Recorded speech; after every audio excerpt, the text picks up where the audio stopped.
في الأخبار الفترة الأخيرة ديت بقت منتشر فكرة المساكنة ما بين الشباب الصغير، يعني فكرة إن الاتنين يكونوا بيحبوا بعض وقاعدين مع بعض في نفس البيت من غير ما يكونوا مرتبطين بجواز رسمي. وللأسف الفكرة ديت مأخوذة عن المجتمع الغربي وبدأت تنتشر جدا في مجتمعنا الشرقي وبالأخص في مصر. ففكرة المساكنة إن الاتنين بيحبوا بعض وقاعدين في نفس البيت بس من غير جواز رسمي، إزاي بقى نقنع الجيل الجديد إن الفكرة ديت خطر جدا؟ ومن أخطر القضايا اللي كان بيناقشها مسلسل الهرشة السابعة اللي هو بيتعرض حاليا في رمضان هي فكرة المساكنة، وهو بيعرضها في خط درامي ماشي في المسلسل ان البطل طلب من البطله اللي هم كانوا في مرحله الديت اللي هي المواعده اللي هم قعدوا مع بعضهم بعد 10 شهور ان هي تنقل وتعيش معاه في نفس البيت بس من غير جواز. وهنا كانت الصدمه، صدمه البنت. في كتاب توكسيولوجي شرحت فكره ان الالتزام هو اساس العلاقات الصحيه، وان علماء العلاقات لقوا ان الالتزام بيقوم بشكل اقوى. وفي دراسات اتعملت على تمسك القابل ببعضهم او مفارقتهم في حاله وجود جواز رسمي معلن او عدمه، لقوا ان نسبه اللي بيفارقوا بعض بعد المساكنه اكبر بكثير من اللي بيفارقوا بعض في الجواز. وده لان فكره الالتزام بتقوم على وجود 3 محاور رئيسيه. رقم 1 مرجع، ان احنا نرجع لوقت الاختلاف او الخلاف. رقم 2 مسؤوليه كل طرف تجاه الطرف الثاني واتجاه العلاقه ديت. رقم 3 الاستمراريه، بتخلي الانسان عنده هدف واضح انه هو يكمل، زي فكره الترقيه في الشغل او الكارير باس، فكده بتخليك يعني على استعداد انك تكمل علشان تترقى بعدين. فالمساكنه بقى تيار شرس ممكن يهدم المجتمع من جذوره، لان مشكلته الوحيده ان هو صوته عالي. يعني تلاقي ان معظم المراهقين دلوقتي بيعانوا من زيجات اهلهم وبيشجعوا بعض على فكره ان الجواز دوت منظومه فاشله، وبالتالي تلاقيهم بيشجعوا فكره ان احنا نختبر علاقتنا ببعض افضل من نتفاجئ ونتطلق. الحجج اللي بيقولوها اصحاب التيار ده تقريبا كده يعني حجج هشه جدا ملهاش لازمه وجايمه على عدم خبره، بس شكل هيبان ان هو صح، شكلك فاهم يا نص. لكن الحقيقه التيار ده خطر جدا وهيضرب الجواز في مكتب. فالحل في المناقشه والحوار معاهم، بس لازم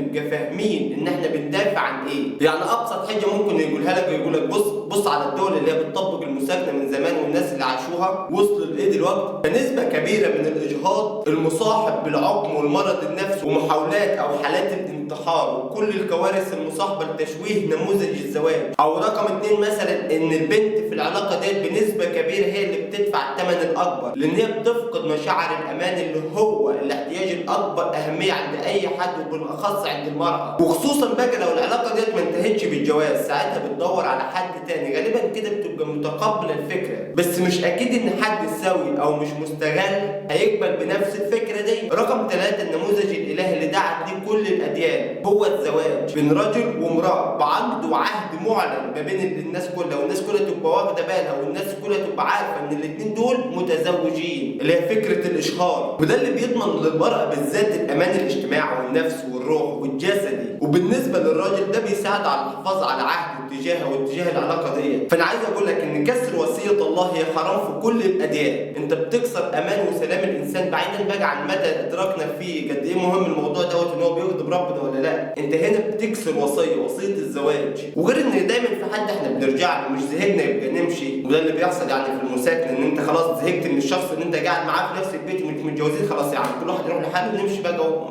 ما كده كده ما فيش حاجه بتربطنا ما بيننا وبين بعض. الدليل ان في الوقت اللي احنا عاوزين نروح برجلنا للاتجاه ده، دول كتير جدا بتعاني من تشوه نموذج الزواج وقله الناس اللي عاوزين يرجعوا للنموذج الاصلي. وللاسف احنا بقى احنا عايزين نروح للحته اللي هم فشلوا فيها. فيا ريت نفوق ونركز، احنا بنصدر لاولادنا اي صوره عن الزواج بدل ما نستغرب هم ليه مش عاوزين يجربوا الجواز او ليه مش عايزين يتجوزوا زي ما احنا اتجوزنا، وليه شايفين فكره الجواز ان هي فكره فاشله. شكرا جدا على اسره المسلسل الرائع على القضيه اللي هي يعني بتناقش اغلبنا دلوقتي وعلى الافكار والتفاصيل. فلو انت شايف ان فكره المساكنه حاجه كويسه اكتب لنا في التعليقات، ولو انت شايف ان الفكره ديت غلط وممنوع انها تنتشر في مصر اكتب لنا برضه في التعليقات. المهم انك تشارك بوجهه نظرك في التعليقات هنا، وما تنساش بقى انك تشترك في القناه وتعمل لايك للفيديو عشان يكبر لاكبر عدد من الناس واكبر عدد يكون بيسمع الفكره ديت وبيعرف ايه هو الصح وايه هو الغلط. ولو عندك اي مشكله وحابب ان احنا نساعدك ممكن تبعت لنا على وسائل التواصل الاجتماعي اللي هتلاقيني سايبها لك في وصف الفيديو اللي انت بتسمعه دلوقتي.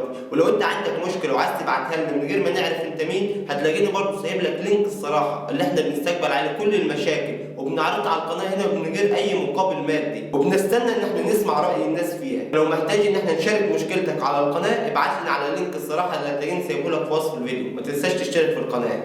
سلام.